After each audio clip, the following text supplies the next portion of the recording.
ഇന്നത്തെ വീഡിയോയിൽ വേരിയബിൾ എന്താണെന്നാണ് ഞാൻ പഠിപ്പിക്കാൻ പോകുന്നത്. വേരിയബിൾ എന്ന് വെച്ചാൽ വാല്യൂസ് അല്ലെങ്കിൽ ഡേറ്റ അല്ലെങ്കിൽ ഇൻഫർമേഷൻ സ്റ്റോർ ചെയ്യാൻ ഉപയോഗിക്കുന്ന ഒരു മെമ്മറി ലൊക്കേഷനാണ്. ഇത് കൂടുതൽ മനസ്സിലാക്കാൻ വേണ്ടി ഞാനൊരു കഥ പറഞ്ഞു തരാം.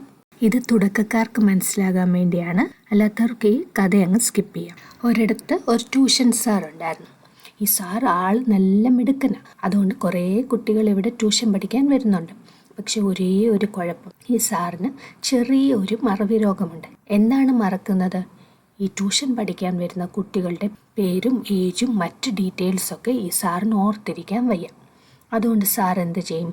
സാർ കുറച്ച് പേപ്പറുകൾ വെച്ചിട്ടുണ്ട്. ഈ പേപ്പറിലാണ് ഓരോ കുട്ടികളുടെയും ഡീറ്റെയിൽസ് എഴുതുന്നത്. ഈ സാറിന് മറ്റൊരു പ്രത്യേകത കൂടെ ഉണ്ട്. പെന്നല്ല എഴുതാൻ ഉപയോഗിക്കുന്നത്, പെൻസിലാണ് ഉപയോഗിക്കുന്നത്. പതിവ് പോലെ സാറ് ട്യൂഷന് വേണ്ടി തയ്യാറായി. ഇന്ന് ആദ്യം വന്ന കുട്ടി അപ്പുവാണ്. അപ്പോൾ സാറ് 3 പേപ്പർ എടുത്തു അപ്പുവിൻ്റെ ഡീറ്റെയിൽസ് എഴുതാൻ വേണ്ടി. ഒരു പേപ്പറിൽ പേരെഴുതി, ഒരു പേപ്പറിൽ ഏജ് എഴുതി, ഒരു പേപ്പറിൽ ക്ലാസ് എഴുതി. നമുക്ക് ഈ ഓരോ പേപ്പറിനെയും വേരിയബിളായിട്ട് കണക്കാക്കാം. ഇപ്പം നമുക്ക് 3 വേരിയബിൾ ഉണ്ട്. ആദ്യത്തെ വേരിയബിളിൻ്റെ പേര് അല്ലെങ്കിൽ വേരിയബിൾ നെയിം എന്നാണ്. അതിൻ്റെ വാല്യൂ അപ്പു. രണ്ടാമത്തെ വേരിയബിളിൻ്റെ പേര് ഏജ്, വാല്യൂ 7. മൂന്നാമത്തെ വേരിയബിൾ നെയിം ക്ലാസ്, വാല്യൂ 5. അപ്പുവിൻ്റെ ക്ലാസ് കഴിഞ്ഞു. അപ്പോൾ സാർ എന്ത് ചെയ്യും? ഒരു ഇറേസർ വെച്ച് ഈ 3 പേപ്പറിലെ വാല്യൂസ് സാറ് തുടച്ചു കളയും. ഇനി നമുക്ക് അപ്പുവിൻ്റെ ഡീറ്റെയിൽസ് ഇല്ല. ഇപ്പോൾ രണ്ടാമത്തെ കുട്ടി വന്നു. ഈ കുട്ടിയുടെ പേരാണ് അഞ്ജു. സാർ എന്ത് ചെയ്യും? ഈ പേപ്പറുകളിൽ അഞ്ജുവിൻ്റെ ഡീറ്റെയിൽസ് എഴുതും. ഇപ്പം നിങ്ങൾ ശ്രദ്ധിച്ചാൽ അറിയാം, ഇവിടെ വേരിയബിൾ നെയിംസ് ചേഞ്ച് ആയിട്ടില്ല, വാല്യൂസ് മാത്രമേ ചേഞ്ച് ചെയ്തിട്ടുള്ളൂ.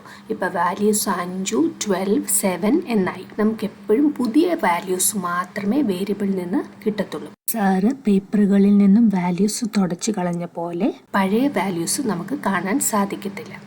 ഇനി നമുക്കിത് പ്രാക്ടിക്കലായിട്ടൊന്ന് ചെയ്ത് നോക്കാം. കഴിഞ്ഞ വീഡിയോയിൽ നമ്മൾ പൈത്തൺ ഐഡിയലി എങ്ങനെ ഉപയോഗിക്കാമെന്ന് പഠിച്ചു. ഇന്നിപ്പോൾ ഞാൻ പൈജാമാണ് യൂസ് ചെയ്യുന്നത്. അതിന് വേണ്ടിയിട്ട് ഞാൻ പൈജാം ഓപ്പൺ ചെയ്തു. ഒരു ന്യൂ പ്രോജക്റ്റ് ഞാൻ ക്രിയേറ്റ് ചെയ്യാൻ പോവാണ്. ലെഫ്റ്റ് സൈഡിൽ വന്ന് ഫയലിൽ ഒരു ന്യൂ പ്രോജക്റ്റ് ക്ലിക്ക് ചെയ്യണം. ഇവിടെ നിങ്ങൾക്ക് കാണാം പൈത്തൺ പ്രോജക്റ്റ് 3 എന്ന്. ഞാനിപ്പോൾ 3rd പ്രോജക്റ്റ് എടുക്കുന്നതുകൊണ്ടാണ് പൈത്തൺ പ്രോജക്റ്റ് 3 എന്ന് വരുന്നത്. ഇവിടെ ഒന്നുകിൽ നമുക്ക് ഇഷ്ടമുള്ള പേര് കൊടുക്കാം പ്രോജക്റ്റിന്, അല്ലെങ്കിൽ അങ്ങനെ തന്നെ വിട്ടേക്കാം. ഞാനിപ്പോൾ ട്യൂട്ടോറിയൽസ് എന്ന് ഒരു പ്രോജക്റ്റാണ് ഉണ്ടാക്കുന്നത്. എന്നിട്ട് ക്രിയേറ്റ് കൊടുത്തു. വീണ്ടും ലെഫ്റ്റ് സൈഡിൽ പ്രോജക്റ്റ് വന്ന് റൈറ്റ് ക്ലിക്ക് ചെയ്യുമ്പോൾ ന്യൂ പൈത്തൺ ഫയൽ എന്നെടുക്കണം. നിങ്ങൾക്ക് ഇങ്ങനെ ഒരു പോപ്പപ്പ് കിട്ടും. ഇവിടെ നിങ്ങൾക്ക് നിങ്ങളുടെ ഫയൽ നെയിം കൊടുക്കാം. ഞാനിപ്പോൾ വേരിയബിൾ എക്സാമ്പിൾ എന്നുള്ളതിന് var.eg എന്ന് കൊടുക്കുവാണ്. അപ്പോൾ നമുക്ക് var.eg.py എന്ന് പറഞ്ഞൊരു ഫയൽ കിട്ടും. ഇവിടെയാണ് നമ്മൾ പ്രോഗ്രാം എഴുതുന്നത്. ഇപ്പോൾ ഫസ്റ്റ് നമ്മൾ name is equal to Appu എന്നല്ലേ നമ്മൾ കഥയിൽ കണ്ടത്, അത് തന്നെ യൂസ് ചെയ്യാൻ പോവാം. അപ്പോൾ ഞാൻ name is equal to Appu. ഇത് എററാണ്, ഇങ്ങനെ നമുക്ക് എഴുതാൻ പറ്റത്തില്ല. അപ്പു എന്ന് പറഞ്ഞ വേർഡ് നിങ്ങൾ ശ്രദ്ധിച്ചാൽ അറിയാം, അത് combination of ക്യാരക്ടേഴ്സാണ്.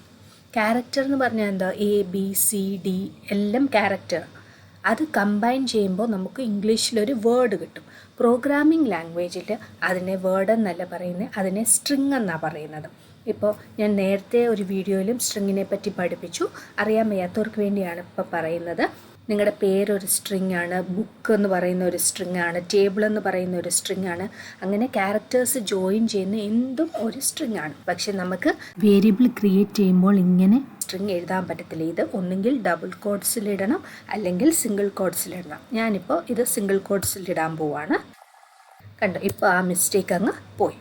Name is equal to Appu. Name എന്ന വേരിയബിളിലേക്ക് ഞാൻ അപ്പു എന്ന വാല്യൂവിനെ അസൈൻ ചെയ്തു. ഈ ഈക്വൽസ് എന്ന് പറയുന്നത് അസൈൻമെൻറ്റ് ഓപ്പറേറ്റർ. പ്രോഗ്രാമിങ്ങിൽ ഈക്വൽസ് എന്ന് പറഞ്ഞാൽ അസൈൻമെൻറ്റ് ഓപ്പറേറ്റർ. അപ്പോൾ ഇങ്ങനെ നമ്മളൊരു നെയിം എന്നുള്ള വേരിയബിൾ ക്രിയേറ്റ് ചെയ്തു. അടുത്ത എന്താണ്? ഏജ് ഇസ് ഈക്വൽ ടു 7 എന്ന് കൊടുത്തു.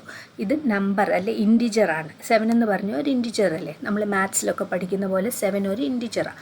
അത് പക്ഷേ കോഡ്സിലിടണ്ട, വെറുതെ അങ്ങിട്ടാൽ മതി.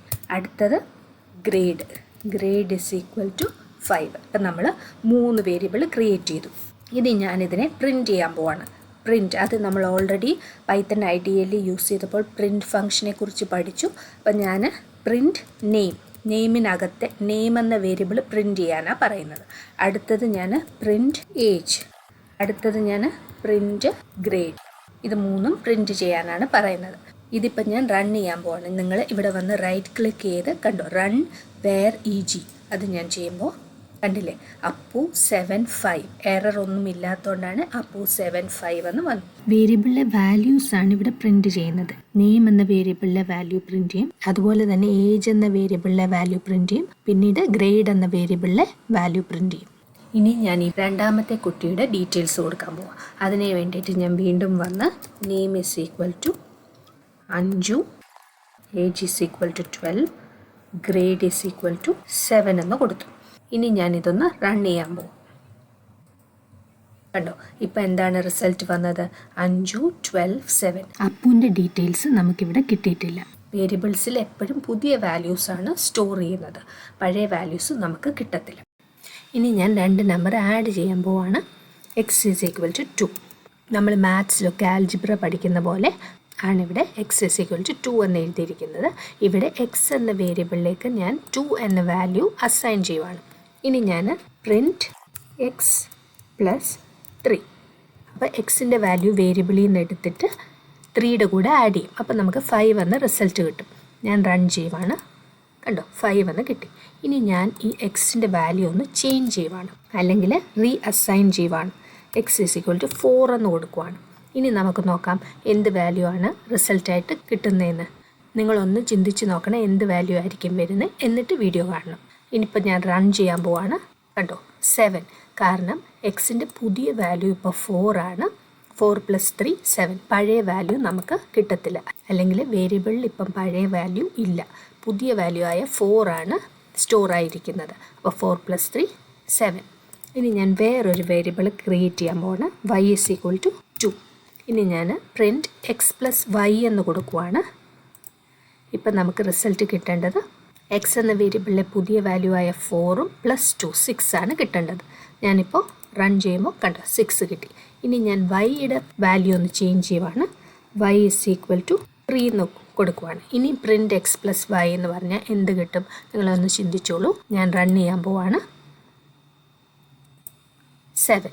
അതായത് എക്സിലെ പുതിയ വാല്യൂ 3 പ്ലസ് വൈയിലെ പുതിയ വാല്യൂ 4. 4 + 3 7 ആണ് കിട്ടിയിരിക്കുന്നത്. ഇപ്പം നിങ്ങൾക്ക് മനസ്സിലായല്ലോ വേരിയബിൾ എങ്ങനെയാണ് വാല്യൂസ് സ്റ്റോർ ചെയ്യുന്നതെന്ന്.